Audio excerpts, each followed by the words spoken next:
Hi yours, this is friend. Welcome back our YouTube channel. Present అయితే మనము హైదరాబాద్ ఎంజీబీఎస్లో అయితే ఉన్నాము. ఎంట్రీ ఇవ్వగానే మనకు రిజర్వేషన్ కౌంటర్ అయితే అవైలబుల్గా ఉంటుంది. ఈరోజు అయితే మనము హైదరాబాద్ నుంచి మంత్రాలయంకి అయితే ట్రావెల్ అయితే చేస్తున్నాము. ఏపీఎస్ఆర్టీసీ సూపర్ లగ్జరీ బస్సులో సర్వీస్ నెంబర్ 6538. ఈ బస్ ప్రతిరోజు రాత్రి 10:30 అయితే హైదరాబాద్ ఎంజీబీఎస్లో అయితే అవైలబుల్గా ఉంటుంది. ఇదే మనం ట్రావెల్ చేస్తే APSRTC super luxury bus. Mantralayam దేనికి ఫేమస్? రాఘవేంద్ర స్వామి టెంపుల్, అలాగే పక్కనే పిచ్చాలి పంచముఖ కూడా చాలా చాలా ఫేమస్. బస్సు యొక్క ఇన్సైడ్ వ్యూ చూసుకుంటే కొంచెం ఓల్డ్ మోడల్ బస్సే. ఛార్జింగ్ పాయింట్స్ పనిచేయడం లేదు, టీవీ కూడా అవైలబుల్గా లేదు. BS6 అయితే కాదు, ఇది BS4 బస్ అనుకుంటా. ఎగ్జాక్ట్లీ 10:45 అంటే ఆన్ టైంకే మన బస్ హైదరాబాద్ ఎంజీబీఎస్ నుంచి అయితే బయలుదేరుతుంది. అక్కడ కనపడుతున్న బస్సు కడప వెళ్ళే star liner non AC sleeper bus. ఈ బస్సు ఎలా వెళ్తుందంటే వయా అరంగల్, జడ్చర్ల, కర్నూలు, కోడుమూరు, ఎమ్గనూరు మీదుగా మంత్రాలయంకి అయితే చేరుకుంటుంది. హైదరాబాద్ నుంచి మంత్రాలయంకున్న ఏకైక ఏపీఎస్ఆర్టీసీ బస్ కూడా ఇదొకటే. నేను ఏపీఎస్ఆర్టీసీ అఫీషియల్ కౌంటర్ అంటే ఇప్పుడు సెంట్రల్ బస్ స్టాండ్లోకి ఎంట్రీ అయ్యగానే మనకు కౌంటర్స్ ఉన్నాయి కదా, అక్కడికి వెళ్ళి నేనైతే టికెట్ అయితే బుక్ చేసుకున్నాను. నాకు 568 రూపాయలు అయితే పడింది. మీరు ఒకవేళ అభి బస్లో బుక్ చేసుకుంటే నియర్లీ మనకు 600 రూపీస్ అయితే పడుతుంది. అలాగే హైదరాబాద్ నుంచి మంత్రాలయంకు టోటల్ డిస్టెన్స్ 310 కిలోమీటర్లు. జర్నీ అవర్స్ నియర్లీ మనకు 7 గంటలు అయితే ఉంటుంది. మంత్రాలయంకి 5:40 అయితే చేరుతుందని అయితే మనకైతే అఫీషియల్గా అయితే ఇన్ఫర్మేషన్ ఉంది. మళ్ళీ కొంచెం బ్రేక్ అట్లా ఉన్నా కూడా ఒక 20 మినిట్స్ డిలే ఉన్నా సరే మనకి ఉదయం 6 లోపు అయితే మనము మంత్రాలయంకి అయితే చేరుకోవచ్చు. బెస్ట్ బస్ అని కూడా చెబుతాను.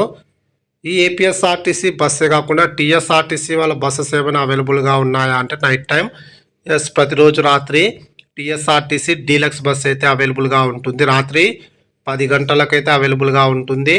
10:15 హైదరాబాద్ ఎంజీబీఎస్ నుంచి అయితే బయలుదేరుతుంది. ఆ బస్ వయా ఎలా వెళ్తుందంటే మహబూబ్ నగర్, తర్వాత జడ్చర్ల, తర్వాత రాయచూరు మీదుగా మంత్రాలయంకి అయితే చేరుకుంటుంది. తెల్లవారుజామున 3:30 అయితే చేరుకుంటుంది. మీరు టీఎస్ఆర్టీసీ డీలక్స్ బస్లో ట్రావెల్ చేస్తుంటే మనకు టికెట్ ఫేర్ 410 రూపాయలు అయితే పడుతుంది. మదిహా హోటల్, ఇక్కడ కొంచెం షాపింగ్ బాగా చేసుకోవడానికి అయితే అవకాశం అయితే ఉంది. ప్రజెంట్ అయితే మనం నియర్ బై అరంగల్కి అయితే వెళ్తున్నాము. మనకు హైదరాబాద్ ఎంజీబీఎస్ తర్వాత అఫీషియల్గా పికప్ పాయింట్ మనకు అరంగల్ అయితే ఉంటుంది. ఒకవేళ హైదరాబాద్ నుంచి బెంగళూరు, అలాగే కర్నూలు, తిరుపతి వెళ్ళే కొన్ని బస్సెస్ అన్నీ కూడా అంటే ప్రైవేట్ బస్సెస్ అన్నీ కూడా అరంగల్లో మనకైతే స్టాప్ అయితే ఉంటుంటాయి. కొన్నిసార్లు సీట్స్ ఖాళీగా ఉంటే మనం అందులో కూడా ఎక్కి ట్రావెల్ అయితే చేయొచ్చు. టికెట్స్ మనం బార్గింగ్ చేసుకోవాల్సి ఉంటుంది. అంటే వాళ్ళు చెప్పిన రేట్కి మనం చెప్పిన దానికి కొంచెం అడ్జస్ట్ అయ్యి వెళ్ళాల్సి ఉంటుంది. ఎగ్జాక్ట్లీ రాత్రి 11:10 అయితే మనం అరంగర్కి అయితే చేరుకున్నాము. ఏదో మరి ఈరోజు పెద్దర్ల మాస ఎఫెక్ట్ ఏమో కానీ హైదరాబాద్ ఎంజీబీఎస్ కూడా మొత్తం ఖాళీగానే ఉంది. అరంగల్ సైడ్ కూడా ఖాళీగానే ఉంది. టోటల్గా అయితే చాలా డల్గా అయితే నడుస్తున్నాయి.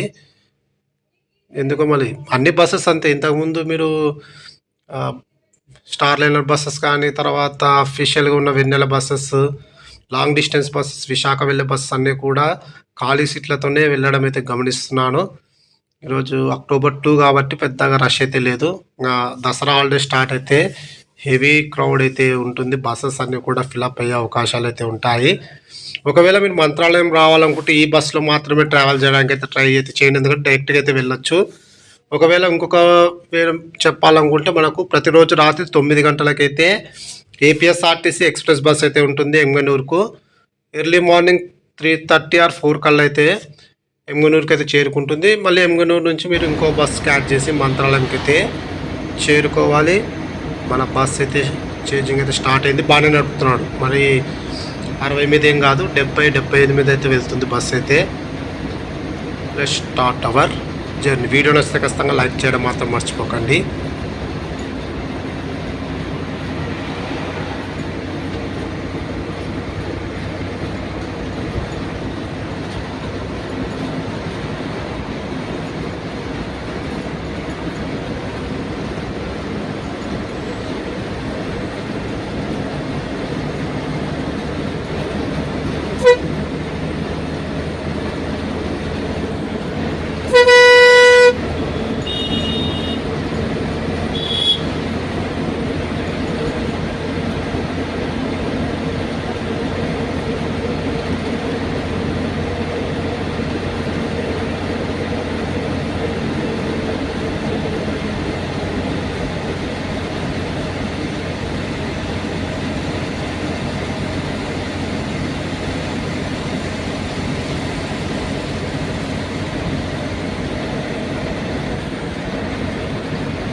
అర్ధరాత్రి 12:30 మనం జడ్చర్లకి అయితే చేరుకున్నాము.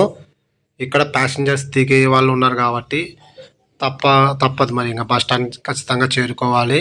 టీ బ్రేక్ కూడా ఇక్కడైతే మనకైతే అఫీషియల్గా అయితే అనౌన్స్ అయితే చేసినారు. జడ్చర్ల బస్ స్టాండ్ చాలా బస్సెస్కి ఇక్కడ భోజనానికి అయితే హాల్ట్ అయితే ఉంటుంది.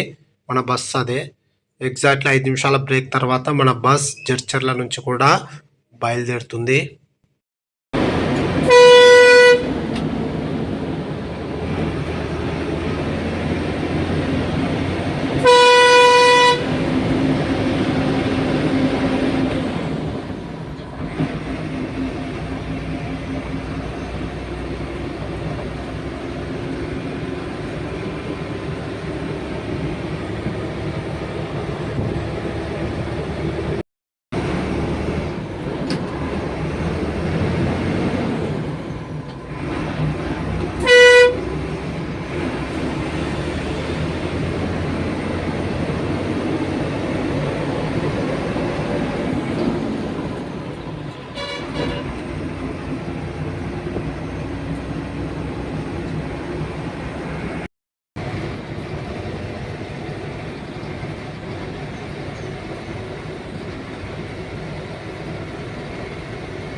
ఎగ్జాక్ట్లీ 20 నిమిషాల బ్రేక్ తర్వాత అంటే తెల్లవారుజామున 3:30 మనము కర్నూలు నుంచి అయితే బయలుదేరుతున్నాము.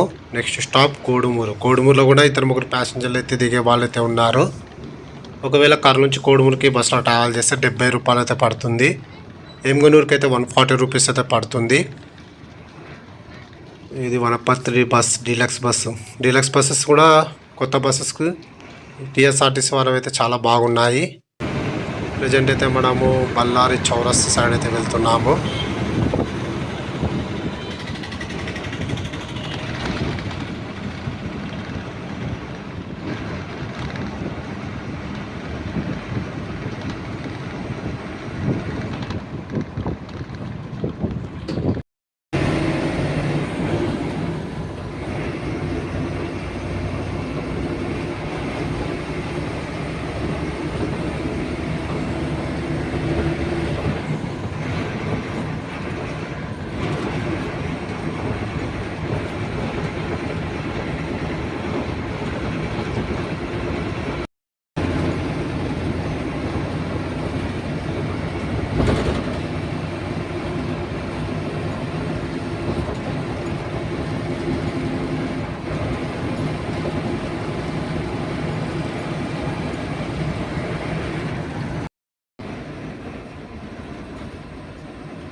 తెల్లవారుజామున 4:15 ప్రజెంట్ అయితే మనం కోడుమూరుకి అయితే చేరుకున్నాము. ఇక్కడితో నా ఛార్జింగ్ కూడా కంప్లీట్ అయితే అవుతుంది. ఒక 10-15% అయితే ఉంది. మనం మంత్రాలయం వరకు అయితే షూట్ చేయలేను. మరి ఛార్జింగ్ అయిపోయిన తర్వాత అయితే ఏం చేయడానికి అయితే అవకాశం అయితే ఉండదు కాబట్టి డైరెక్ట్ మంత్రాలయంలో అయితే మీట్ అయితే అవుతాను. ఒకప్పుడు కర్నూలు నుంచి ఎమ్మిగనూరు వెళ్ళే మధ్యలో చాలా స్పీడ్ బ్రేక్లు అయితే మనకు డిస్టర్బెన్స్ అయితే చేస్తూ ఉండేది. ప్రజెంట్ అయితే అన్ని స్పీడ్ బ్రేకర్స్ అయితే రిమూవ్ అయితే చేయడం అయితే జరిగింది. కొన్ని చోట్ల మాత్రమే మనకైతే స్పీడ్ బ్రేకర్స్ అయితే ఉన్నాయి. ఉదయం 6 గంటలకైతే మనం మంత్రాలయం అయితే చేరుకున్నాము. Thanks for watching my video.